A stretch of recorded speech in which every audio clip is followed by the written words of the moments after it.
awal film, seorang laki-laki bernama Todd Fisher sedang kencan dengan seorang wanita malam bernama Anastasia yang sudah dia pesan lewat sebuah aplikasi. Terlihat Anastasia yang sudah terbiasa dengan pekerjaannya ini mengajak Todd adu jigong di tempat umum. Setelah itu Todd membawa Anastasia masuk ke sebuah gudang. Dia mengatakan mereka berdua akan adu gabrut di tempat ini. Anastasia pun merasa sangat bergairah saat melihat banyak sekali lilin yang sudah dipersiapkan Todd supaya hubungan mereka semakin romantis.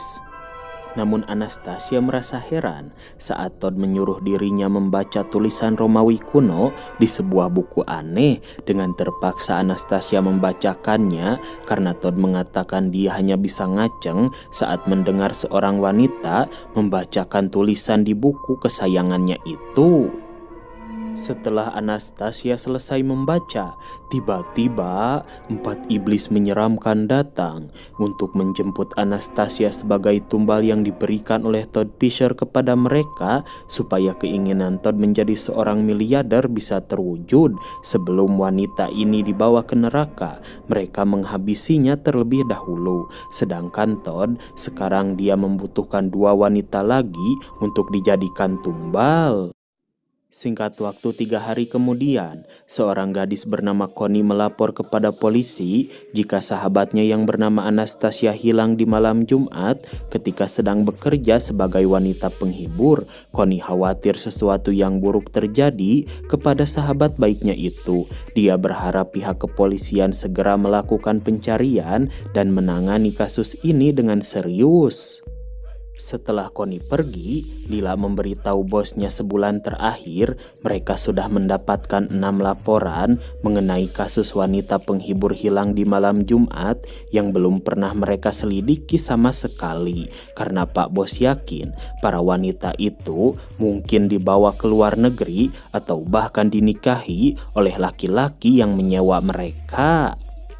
Sehingga Lila memutuskan tidak mau mematuhi perintah bosnya lagi. Dia pergi ke kota untuk menemui sahabatnya dan mencari apa yang sebenarnya terjadi kepada 6 wanita penghibur yang dinyatakan menghilang karena sahabatnya ini adalah seorang agensi yang menampung wanita-wanita seperti itu. Tanpa diduga, sahabatnya ini adalah agen dari Anastasia. Dia memberitahu Lila terakhir kali anak buahnya itu disewa oleh seorang lelaki bernama Todd Fisher di malam Jumat. Namun dia juga tidak tahu apa yang mereka berdua lakukan. Tapi Lila mendapatkan informasi serta nomor telepon Todd Fisher dari sahabatnya ini untuk diselidiki lebih lanjut. Sahabatnya pun berharap kasus ini segera terpecahkan. Selain akan merusak pekerjaannya, dia merasa bersalah kepada keluarga para korban yang menjadi anak buahnya. Lila pun berjanji dia akan segera menangkap si pelaku. Lalu saat kembali ke apartemen, Lila memberitahu pacarnya John dia akan menyelidiki kasus ini sampai tuntas sendirian. Mendengar hal itu, tentu saja John tidak setuju karena bukan hanya Lila polisi di kota ini. Terlebih para korban adalah wanita penghibur sehingga John merasa kasus ini tidak terlalu penting. Namun Lila malah mengusir pacarnya karena merasa kesal dengan jawaban John. Kemudian Lila menyuruh sahabatnya Jessie mendaftarkan dirinya menjadi seorang wanita penghibur di salah satu klub malam lewat sebuah aplikasi karena para korban hilang setelah dipesan oleh seorang pria bernama Todd Fisher dari aplikasi bernama Microt.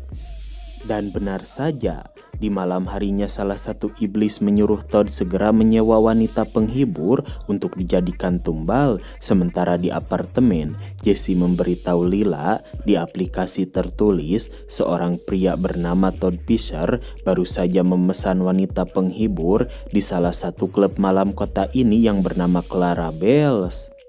Mendengar informasi penting itu, Lila mengganti pakaian dan segera pergi menuju ke tempat Clara Bells berada untuk menyelidiki siapa Todd Fisher yang sebenarnya. Namun saat berada di sana, Lila merasa sangat terganggu dengan kehadiran para lelaki hidung belang yang terus menggoda dirinya dan mengajak Lila adu gabrut.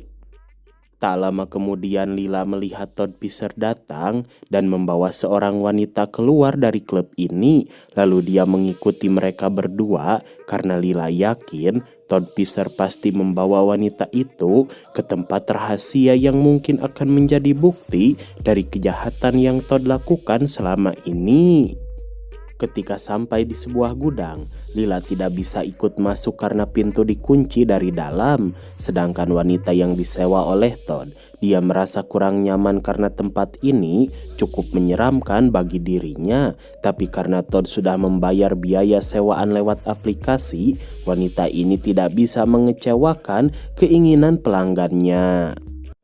Lalu Todd memaksa dia membacakan tulisan Romawi kuno di sebuah buku aneh karena Todd mengatakan dia hanya bisa ngaceng jika mendengar suara wanita membacakan tulisan itu. Tapi tiba-tiba betapa kagetnya dia saat melihat para iblis dari neraka datang untuk menjemput dirinya sebagai tumbal wanita yang dipersembahkan oleh Todd. Setelah wanita itu meninggal, Todd berjanji akan mempersembahkan satu wanita lagi di malam Jumat minggu depan supaya keinginannya menjadi seorang miliarder bisa terwujud. Saat Todd pulang, tanpa dia sadari, Lila diam-diam masuk ke dalam gudang, namun dia heran karena wanita yang tadi bersama Todd tidak ada di sini. Dia hanya menemukan darah berlumuran di lantai serta buku aneh yang berisikan tulisan Romawi kuno. Merasa buku ini menjadi salah satu bukti kejahatan dari Todd, Lila pergi membawanya pulang untuk diselidiki lebih lanjut. Tak lama kemudian ketika sampai di apartemen, Lila memberitahu teman dan pacarnya John. Dia yakin jika Todd Fisher melakukan persembahan untuk iblis melalui buku Romawi kuno yang dia temukan di gudang tempat Todd membawa para wanita penghibur. Terlebih, tadi dia melihat Todd membawa seorang wanita, namun wanita itu hilang dan di dalam gudang banyak darah berlumuran di lantai, walaupun Lila tidak berhasil menemukan jasad wanita itu. Mendengar cerita itu, John dan Jessica merasa kurang percaya dengan semua yang dikatakan oleh Lila. Dengan lantang, John membacakan mantra terlarang yang ada di dalam buku Romawi kuno itu. Lalu dia pulang karena masih ada pekerjaan yang harus segera dia selesaikan. Dan tak lama kemudian, saat John sedang mewarnai lukisan untuk dijual besok, dia merasa kesal karena tidak biasanya lampu di apartemen ini padam. Lalu dia mendengar suara langkah kaki seseorang masuk ke dalam ruangan apartemennya. Dan tiba-tiba betapa kagetnya John karena para iblis dari neraka datang menghabisi dirinya yang sudah membacakan mantra terlarang. Lalu di pagi harinya terlihat Lila dan atasannya sedang bertengkar karena polisi senior ini tidak setuju jika Lila terus menyelidiki kasus tentang hilangnya para wanita penghibur dan mengabaikan kasus-kasus yang lebih penting.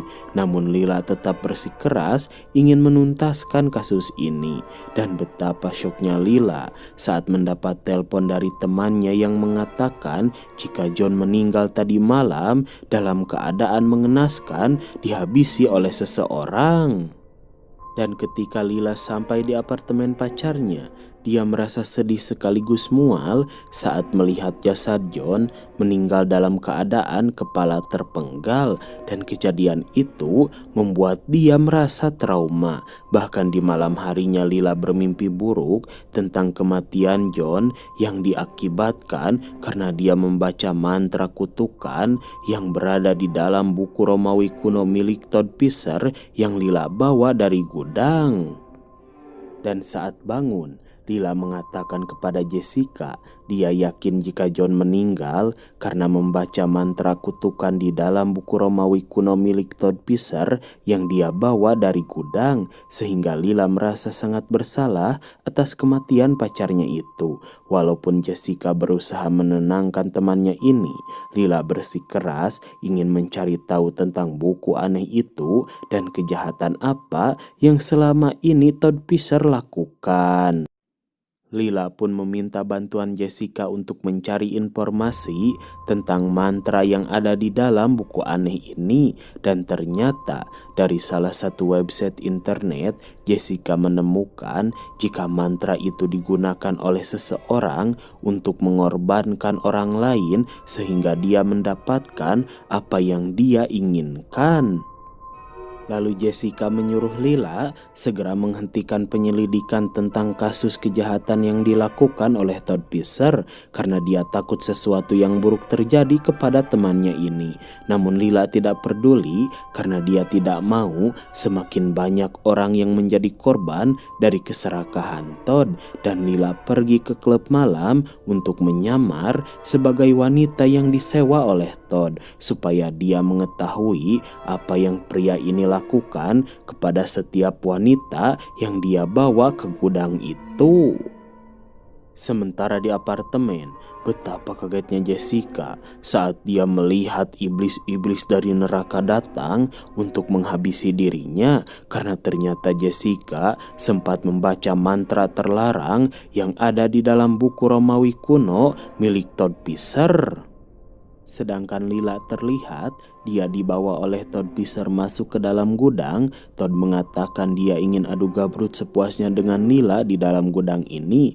Namun Todd merasa kesal karena buku Romawi kuno miliknya hilang entah kemana. Melihat Todd yang kebingungan, Lila tertawa dan mengatakan jika dia membawa buku itu supaya Todd tidak bisa menumbalkan para wanita kepada iblis-iblis dari neraka hanya untuk mewujudkan keinginannya sendiri.